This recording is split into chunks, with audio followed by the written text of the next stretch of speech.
It's the session. I'm your host, Michelle Nicole Charles, and this is season 3 of It's the Session, and I'm super excited about our guest who's in the building, Brittney Castro. She's the founder and CEO of the Financially Wise Woman. She's been featured on CNN, The Wall Street Journal, New York Times, CBS, Fox News, Glamour Magazine. The list goes on and on. She's also the Chase Financial Educational Ambassador as well. Mm-hmm. She is in the building. Give it up for Brittney Castro. Hello. I love this dance. The money dance. The money dance. I love to dance. So. I need you to bring the money dance over here because I need some money. You feel me? Oh, yeah. We got you, girl. I can't Every day, just have a dance party. Make it rain.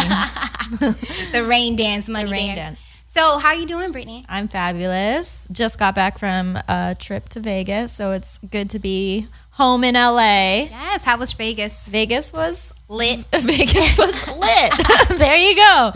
I don't know. I haven't been to Vegas in a good 12 years, so not much has changed, I'll tell you that. But I've changed. Vegas, not so much. I get it. It was fun. I can only do Vegas for like one day, and I'm over it.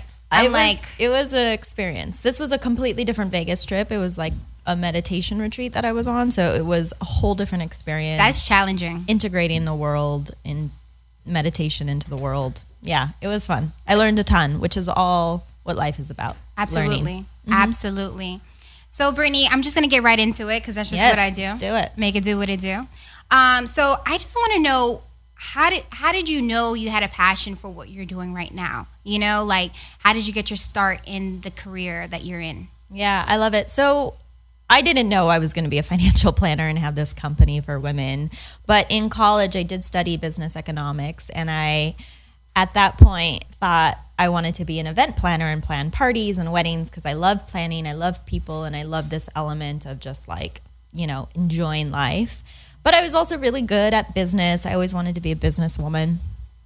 And you know, basically I got a job offer at a financial planning company and I talked to my career counselor and I was like, should I take this? I have no idea what a financial advisor is. And she's like, no, take it. You might like it. So I basically accepted the job, started at a company, was there 5 years, did the whole corporate America thing, working 60, 70-hour weeks. Which I read in an article that it wasn't for you. Definitely not for me. But I will tell you, which I think is something that gets lost in people's stories, I had to put in the time. I had to learn the experience, get trained, learned what I needed to learn in the corporate structure and come out of it with that much more awareness and knowledge to say, okay, I learned XYZ, but I also figured out that I need more freedom. I need to be more creative and entrepreneurial because that's just how I am. And being restricted with my ideas was like really difficult for me. And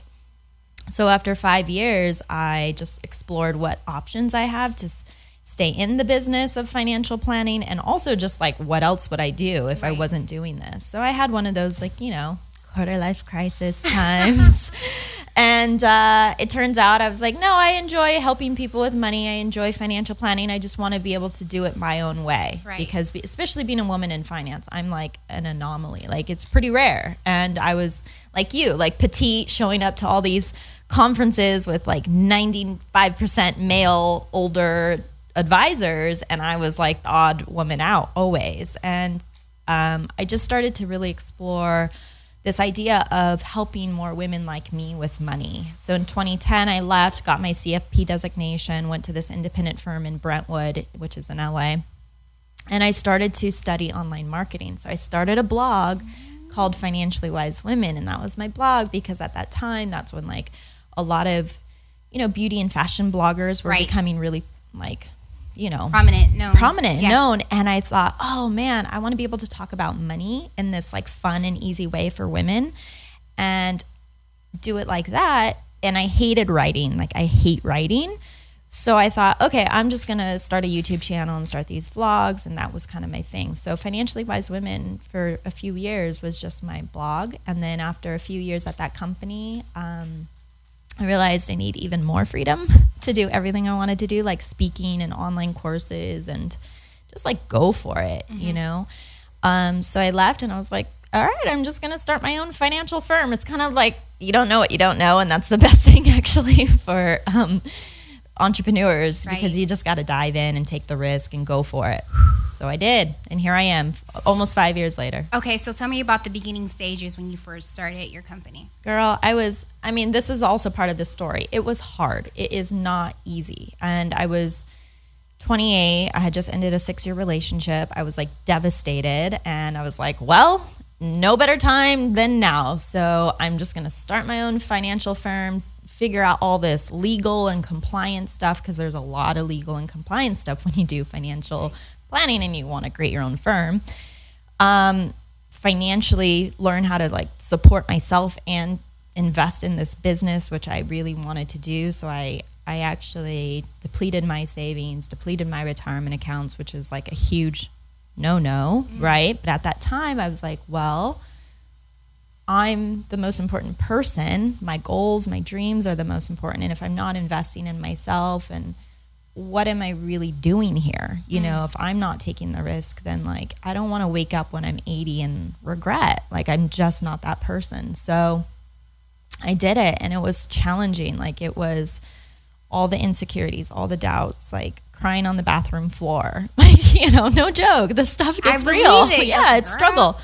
And I just started from ground zero. Like, and I now look at my company and look at the team that I work with, and it's like, it's really fulfilling. And it really does take time and patience and just day in and day out, consistent work. To this day, I still work hard and work smart. And obviously I've had a lot of success and credibility in the industry. But it's because I am ultimately passionate about what I do. And because it was like this burning desire and dream in me, like in those challenging times, I would always ask myself, okay, well, if I'm not doing this, like what else would I do? Like, and there was never a solid answer. Like, what job would I get? Like, where would I go? Like, I never had a good plan B. Right. So because I didn't have a plan B, I just consistently worked on my plan A. Yeah. Yeah.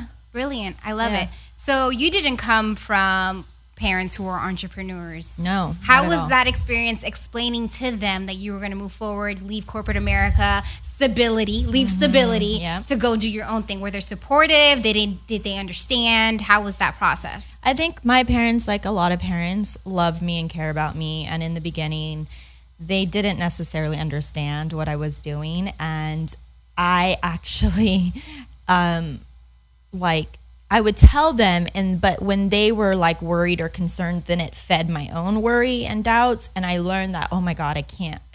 Like, so, you know, I got to put it like a little buffer of what I'm sharing with them, because ultimately I don't know if this is going to work. I have no clue. And what I finally learned was not to seek their approval, but just go after what I want, and know that how they love me is making sure I'm okay. And that was really all they wanted to do, was make sure I was okay, like happy, success, you know, taking care of myself. And, right.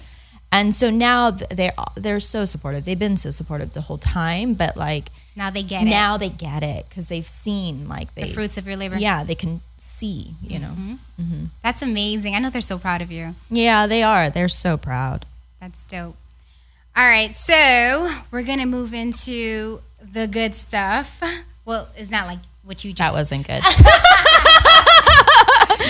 that was... Okay. I'm just kidding. More good. More good stuff. There we go. Totally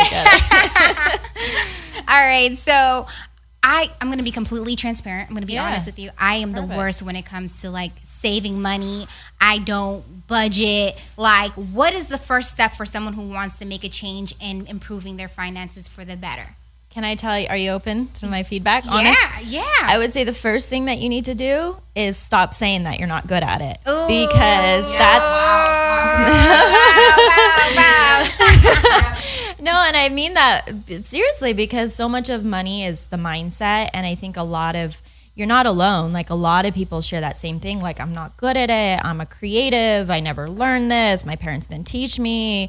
And these concepts really do hold them back from just like taking the first step. Right. You know, no one's good at money until you learn it. And then when you learn it, you have to constantly learn more, because that's how it goes. It's a lifelong journey. So I would say the mindset is really powerful. And you need both. You need the mindset, and then you need the tangible like systems to balance. Like I think any good, business, right? There's a creative, and then there's like the analytical, tangible, and you need both. And same is true with our money. So that's a good one. And I would say a good first step, just to like really learn what maybe you're thinking about money or subconsciously telling yourself about money, is just do some journaling. Like I always recommend people journal. Like, what are all the things you learned about money growing up? What was the experience that you've had with money up until now? Like, and start from like day one, first money memory, parents giving you money, or, when you're a child, maybe getting an allowance or going to the bank for the first time. Like, go through your own money story and uncover those things that maybe were negative or challenging experiences that have kind of affected how you're thinking about money now. And I'll just always remind you that most people have a lot of more negative experiences than positive, and that's okay. But the whole point is just to see it and kind of like say, oh, this is cool. Like now I'm understanding why I think this way about money. Maybe my parents fought about money, or maybe they always said we're broke, or maybe you came from a lot of money, but you felt like a little guilty because you didn't earn it, or, like there's so many different money situations that affect each of us, and we all have our unique journeys. But that, I tell you, is such a powerful exercise. Okay. So it all starts with the mind. Starts with the mind. And then I would say for like the budgeting, the tangible tip for budgeting is follow the 50-20-30 rule. Which is? So every month you have income, right? So net income is simply after you pay your taxes. And if you're self-employed, then that would just be the money that you're taking home, like in your personal checking account every month. 50% of that is what you allocate towards fixed expenses. So that would be rent, utilities, mortgage, car payment, health insurance, like the essentials. Right. 20% is the goal to save. So that would be saving for paying off debt is technically a goal. Building up your cash cushion, which is for emergencies or opportunities. Retirement, a home, wedding, kids, like all these various goals that we have. And you have to put a priority based on what stage of life you're in. So the goal is 20%. And then 30%, which is the remaining balance, is what you can spend on whatever you want, like fun, variable, travel, clothes, self-care for us ladies, dining out, whatever your thing is, like whatever you enjoy most. The purpose is to look at this, say, oh crap, I'm not near this 50-20-30 at all. So get real, and then say, okay, well, what adjustments can I make so that I can start saving, even if it's only saving 1%, like $50 a month. And, every year, every, 6 months, work on increasing. Okay. Yeah, I saw, I was watching some of your YouTube videos, and I saw 10 things every female should know about money. One of them that stuck out to me was invest in your self-care, massages, facials, whatever it is. And someone wrote and then you also said, when you feel good as a woman, you do good, which I totally agree. I had an issue with taking care of myself. I'm like, okay, no, I need to feed myself. I need to do this. But it really does help when you do make yourself look good. You feel good. Listen, my confidence goes up the roof. I'm like, yes, honey, but I'm pretty sure there's other women who can relate to me that probably feel like guilty for investing money into themselves. How do you feel? Did you go through that, or you always were like, I'm all about self-care? No, same. I mean, I think there's a level of guilt, like when you take money to put toward feeling good, whether that's outer, appearance or inner work, like, what is spirituality, meditation, or like workshops, classes to expand your mind. So I'm a big believer, but it did take a lot of like, okay, I'm going to spend money on a massage and not feel bad about it, because that's like my thing. I enjoy, like, sometimes you have to find what you need most, and then use your money wisely in those areas. So one of the best activities I say for women is what I did. I actually made a list. Like, here are all the things that I need to do to feel my best in life. And like, I'll give you some examples. I need to have like conversations with my girlfriends on a regular basis because that makes me feel good, because I need to verbally vomit about all the things that I'm experiencing. So even if it's a phone call, like pick up the phone or see them. Like, I see my friends a ton. I love coffee. So that's not going to be something I cut out. Like, that's just what I do. I like these Thai massages. Like, I love them. I like working out. Going in nature, like reading a book or talking to somebody and learning something new. So not all of the things require money. Okay.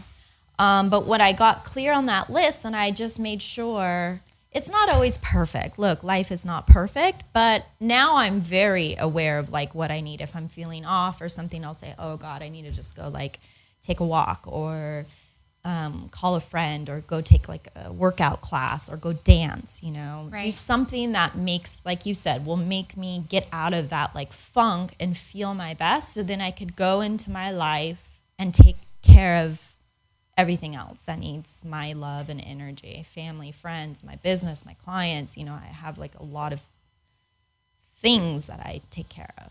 And I see that for women, especially, if you learn it before you have a mate or kids, then you're able to like find the creative solution, because I know women take on a lot of roles and it's not always possible, especially if you're a mom and a working mom, to do all these things all the time because it's time consuming. But simple things, like I have a client who just told me she's a mom of 2, and she's like, you know what, Brittney, what changed it for me was just making sure that with the second child, I did the things that I needed to do to take care of myself. And I was like, that's so perfect, because you can't do it all. And if you're not taken care of, how are you possibly going to take care of other people? That is so true. Mm-hmm. That's very true. A lot of people tend to put other people before themselves. Yeah. And it took me a while to realize that you have to put yourself first, and then you can go ahead and help other people once you got yourself somewhat together. Because we're never going to have it all together, let's be honest. No, you know what I mean? That'd be boring. Right? Life would be boring. All right. So you gave us saving money tips. Is there any other tips besides the 50-30-20 rule? Yes, I have tips for days. But another one that I love is money dates. Okay. So have a date with your money. I like that one, huh? Yeah. Everyone loves this one. Okay, so here's the issue. 5 years ago, or maybe longer, I was working, I always work with clients in financial planning. And the first place we start is looking at their budget and figuring out where are they spending their money, and is that in alignment with what their goals are. And it's not to say you need to go on this diet and cut out all the fun in your life and be on this restrictive budget. Sometimes that is the case. That's what I was about to say. Sometimes that is the case. So you get clear, and Right. really put in some good habits. But the whole long-term approach is to find a system that will bring you that lifestyle balance. Because if it's too restrictive, like any diet, you're going to rebel. You're going to go to the opposite extreme, and it won't work. So I'm all about finding the systems that will actually work long-term. So I love, this idea of budgeting, but I found most people aren't like me. So how can I help them mindset-wise change this idea of how they're budgeting their money? So I thought, you know what? All right, Michelle, if you get asked out on a date, or maybe you date, I don't know if you're in a relationship. I'm single. Okay, she's single. I have to let the world know I am single. Same here. We are single. And ready to mingle. And ready to mingle. Okay. So when I go on a date, I like it. It's exciting, right? I get dressed up, and it doesn't have to be just with someone I'm love interest. It could even be with a girlfriend. Right. We get dolled up. We put some energy. I play music. Like you said, you feel good. Okay. And you have this exciting energy happening. That needs to be applied to your money. So just like you want to go on a date with someone, you got to think of your money like a someone, like another relationship in your life that you're constantly going to be working on. Okay. And most people go, oh, I hate budgeting. It sucks. I can't do it. Whatever, I'm going to avoid it. And then they wonder why their money situation's never improving. Well, they're bringing all this negative energy and they're avoiding it completely. So how could it possibly improve? So switch it up. 1 day a week, 1 hour a week. you date your money. And in the date, you look at your budget. You actually look at your accounts, spending. Oh, crap, what did I do? Okay, I'm spending way too much in that area. Maybe I'll be more aware this week and not spend so much there. You look at your investment accounts. You handle things like if you need to pay bills, but they should all be on auto pay, or make calls. You just like allocate this time to be with your money and do whatever you need to do to switch up your energy. Play some music, drink a glass of wine, like whatever your thing is. You got to go into this like I'm going to love on my money. Yes. Like really, I'm going to love on it. I'm going to, whatever it is, it's not going to be bad, and I'm going to feel good. Even if I'm stressed out, I'm going to say, you know what? I feel good that at least I'm addressing that I'm stressed out about this. And then what you'll find is over time it gets easier because it's just you're building a habit, and if you don't do it, it'll be weird. Like if you don't have that date with your money, you'll be like, it'll just feel off because you're not in the awareness with what's happening. So money dates, 1 hour a week. I'm going to do it. I'm going to try. I'm ready for financial freedom. Good. I'm ready for it. Give it a shot. Let me know how it goes. No, I will. For real. Like as soon as I finish here, I'm going to go home and just like create a budget, all my expenses, everything. Yeah. And I'm really for real. That's so powerful. Look at all your expenses and do that, and then feel good about it. And then you know what I would say?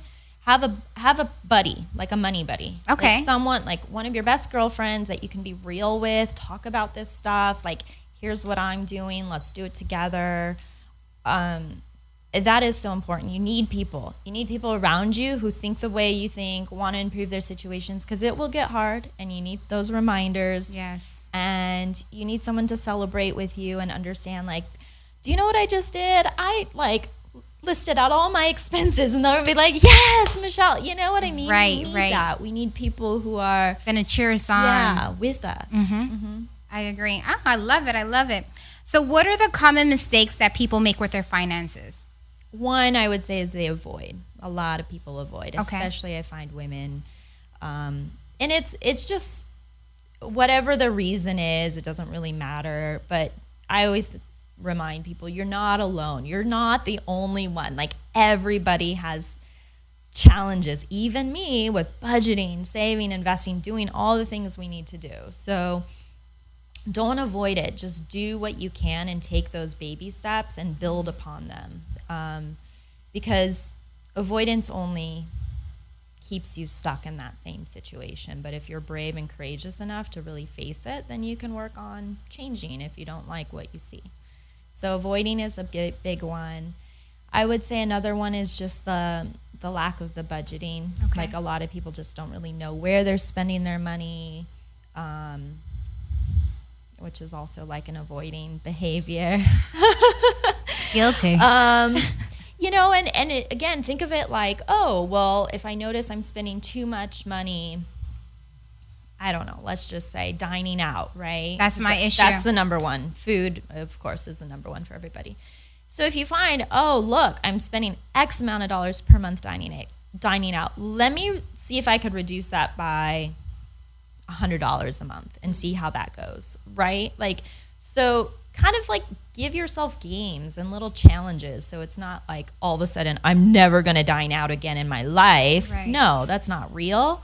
But look at it and say, oh, okay, well, how can I shift that so I have more money to spend on self-care, or so that I have another $100 that I could put into my cash cushion or my retirement account. And when you have like those trade-offs of what you're going to do with the money that you find, then it's easier too. Okay. So let's say you have, a certain lump sum of money. How would you advise someone they're interested in investing? Yeah. How do you like go about that? Like, do they come to you or? Okay. Yes. Straight up. No, you honestly, with investing, take a class, hire a financial planner. So I'm called a fee-only financial planner. Okay. Which means I don't get commission on products. I don't get commission on the investments. I'm really...